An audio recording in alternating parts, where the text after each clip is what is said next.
Hello students, good morning. How are you.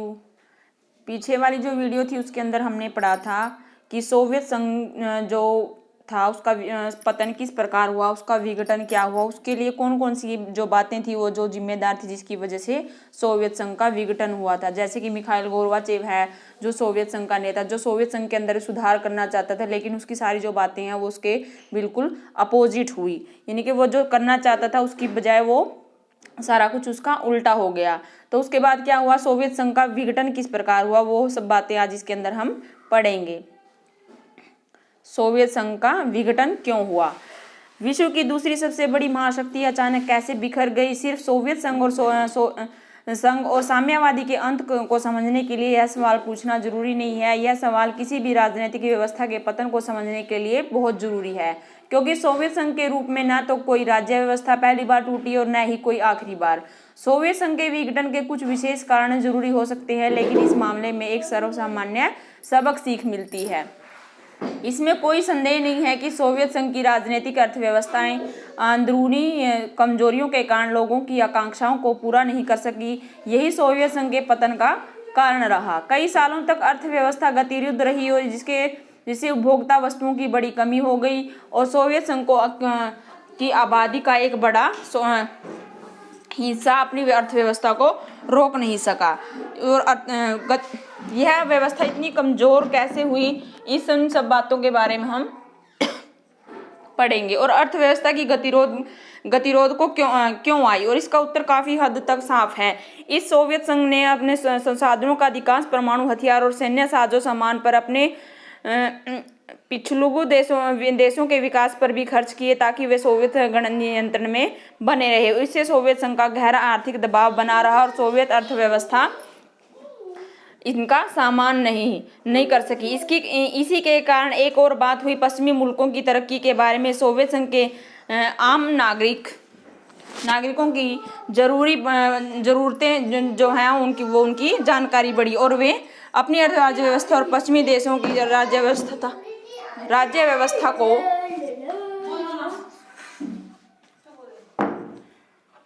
Soviet संघ पश्चिम के पूंजीवादी देशों के बेहतर, लेकिन सच्चाई यह थी कि सोवियत संघ पिछड़ चुका था और अपने पिछड़ेपन की पहचान से लोगों की राजनीतिक व मनोवैज्ञानिक को धक्का लगा था। सोवियत संघ प्रशासनिक और राजनीतिक रूप से गतिरोध हो चुका था और 70 सालों तक शासन करता रहा और पार्टी जनता के प्रति जवाबदेही नहीं रह पाई, क्योंकि जो सोवियत जो शासन है बहुत ही लंबे समय से एक ही पार्टी का, उसके अंदर कम्युनिस्ट पार्टी का शासन चलता आ रहा था और वहां पर के जो लोग हैं उस पार्टी से बिल्कुल पूरी तरीके से अक चुके थे और वो अपने शासन को अपनी प्रजा जो चाहती थी वो अपने शासन को बदलना चाहती थी।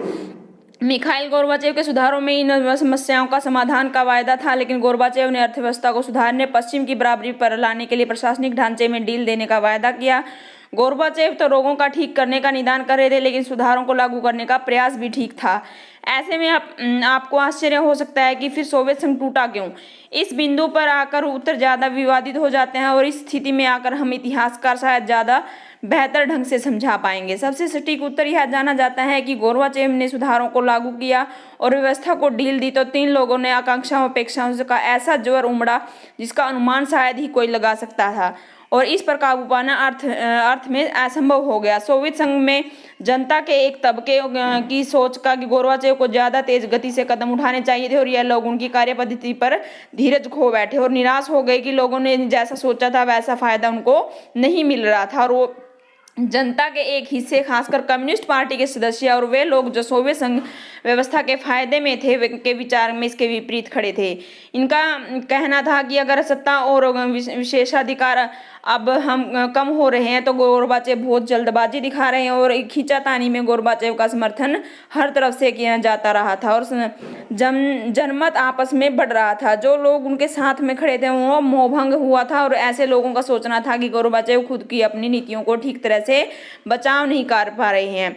इन सारी बातों के बावजूद संभवतः सोवियत संघ का विघटन न होता, लेकिन एक घटना ने अधिकांश पर्यवेक्षकों को चौंकाया और सोवियत संघ के अंदर के लोग भी इससे दंग रह गए। इस घटना की राष्ट्रवादी भावनाओं को प्रमुखता की इच्छा के उभार की, और रूस और बाल्टिक गणराज्य और यूक्रेन जो एक जैसे जो गणराज्य थे, सोवियत संघ में विभिन्न गणराज्यों ने इसे उभार में शामिल किया, और राष्ट्रीयता और संप्रभुता के भावों का सोवियत संघ के विघटन का अंतिम एक विचार तो यह है कि राष्ट्रीयता की भावना और तड़कंप सोवियत संघ के समूचे इतिहास में कहीं ना कहीं जारी थे, लेकिन चाहे सुधार हो या ना हो, सोवियत संघ में अंदरूनी संघर्ष होना था। और खैर, यह तो इतिहास की अनिवार्यता के बारे में अनुमान लगाता है, लेकिन सोवियत संघ के आकार के विविधता बढ़ती गई, और आंतरिक मामले देखते संचय और भड़काया कि उस पर शासक का नियंत्रण नहीं रहा। विडंबना यह थी कि शीत युद्ध के दौरान बहुत से लोग सोचते थे कि सोवियत संघ आकांक्षाओं पर उभरा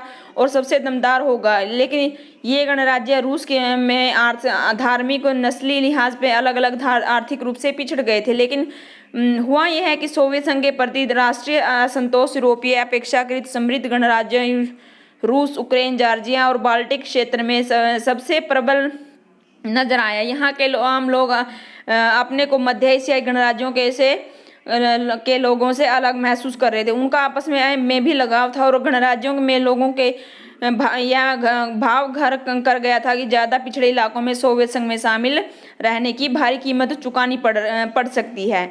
और इसके अलावा कि जो पिछड़े हुए इलाके हैं, वहाँ के लोगों को ये डर था कि अगर पिछड़े हुए इलाकों के अंदर अगर हम सोवियत संघ के अंदर शामिल होते हैं तो हमें इसकी कीमत को चुकाना पड़ सकता है, कि क्योंकि सोवियत संघ जो लोगों ने देख लिया था कि वो धीरे धीरे अपने पतन की तरफ बढ़ता चला जा रहा था। सोवियत संघ विघटन की परिणतियाँ कि उसकी वो कौन कौन सी परिणतियाँ जिसकी वजह से उसका पतन हुआ, उसका विघटन हुआ। सोवियत संघ की दूसरी दुनिया और पूर्वी यूरोप की समाजवादी व्यवस्था के पतन के परिणाम विश्व राजनीति के लिहाज से गंभीर रहे। इसमें मोटे तौर पर 3 प्रकार के दूरगामी परिवर्तन हुए। इन परिवर्तनों में बहुत सारे प्रभाव हुए। उन सभी प्रभावों को यह सूचीबद्ध करना बहुत उचित नहीं होगा। अव्वल तो दूसरी दुनिया के पतन का एक परिणाम शीत युद्ध के दौर के संघर्ष में समाप्त हुआ था, और समाजवादी प्रणाली पूंजीवादी प्रणाली को पिछाड़ पाएगी या नहीं, यह विचारधारक विवाद का कोई मुद्दा नहीं रहा। शीत युद्ध के विवाद में दोनों गुटों की सेनाओं को उलझाया था। हथियारों की तेज होड़ शुरू हो गई थी। परमाणु हथियारों का संचय को बढ़ावा दिया गया था। विश्व को सैन्य गुटों में बांटा गया था। शीत युद्ध की समाप्त होने से हथियारों की होड़ की समाप्ति हो गई थी और एक नई शांति की संभावना का जन्म हुआ था। दूसरा यह है कि विश्व राजनीति में शक्ति संबंध बदल गए थे और इन कारणों से विचारधाराओं के अंदर बदलाव आया था। और शीत युद्ध के अंत के समय में केवल 2 संभावना थी, या तो बची हुई महाशक्तियों का दबदबा रहेगा और एक ध्रुवीय विश्व बनेगा, या फिर देश अथवा देशों के अलग अलग समूह अंतर्राष्ट्रीय व्यवस्था में बहुध्रुवीयता विश्व बनाया गया। यहाँ किसी एक देश का बोलबाला नहीं था, और हुआ ही है कि अमेरिका अकेली महाशक्ति बन बैठा। अमेरिका की ताकत और प्रतिष्ठा की सह पाने में अब पूंजीवादी अर्थव्यवस्था, अंतर्राष्ट्रीय स्तर पर प्रभुताशाली व्यवस्था और विश्व बैंक और अंतर्राष्ट्रीय मुद्रा कोष जैसी विभिन्न देशों की ताकतवर सलाह बन चुकी थी, क्योंकि इन देशों में पूंजीवादी की ओर कदम बढ़ाने के लिए इन संस्थाओं से कर्ज लिया गया था। क्योंकि जो पूंजीवादी जो देश थे उन्होंने इन संस्थाओं से बहुत ज्यादा कर्ज लिया गया था। राजनीतिक रूप से उदारवादी लोकतंत्र और राजनीतिक जीवन सूत्रबद्ध करने के लिए सर्वश्रेष्ठ धारणा के रूप में उभरा था। और तीसरी बात यह थी कि सोवियत संघ के खेमे का एक अर्थ या अर्थ नए देशों का उदय। इन सभी देशों को स्वतंत्रता, पहचान और पसंद थी। इनमें से कुछ देश खासकर बाल्टिक, पूर्वी यूरोप के देश और पूर्वी संघ से जुड़ना और उत्तरी अंटार्कटिक संगठन का हिस्सा बनना चाहते थे। यानी कि जो लोग हैं वो सोवियत संघ के हिस्से से छूट के वो पूंजीवादी देशों के हिस्से में शामिल होना चाहते थे। और मध्य एशियाई देश अपनी विशिष्ट भौगोलिक स्थिति का फायदा उठाना चाहते थे, और इन देशों ने रूस के साथ अपने मजबूत रिश्ते को जारी रखा और पश्चिमी देश अमेरिका, चीन और अन्य देशों के साथ संबंध बनाए। इस तरह अंतर्राष्ट्रीय फलक पर नई खिलाड़ी सामने आए और हरेक के हित की पहचान और आर्थिक समानताएं अलग अलग थी। और आगे इन्हीं मुद्दों पर चर्चा की जाएगी कि साम्यवादी शासक में थोक थेरेपी की क्या नीति थी। शॉक थेरेपी का मीन्स होता है कि आघात पहुंचाकर उनको इलाज करना। सो स्टूडेंट्स, यहाँ तक जो 2 पॉइंट हमने पढ़े हैं, इसके आपने बहुत ही सुंदर और क्लियर नोट्स बनाने हैं और इसके अंदर से very short question answer find out करने हैं। और नेक्स्ट इसके अंदर हम पढ़ेंगे कि शॉक थेरेपी की नीति क्या थी जिसकी वजह से जो है सोवियत संघ का पतन हुआ। Thank you and have a nice day. Notebook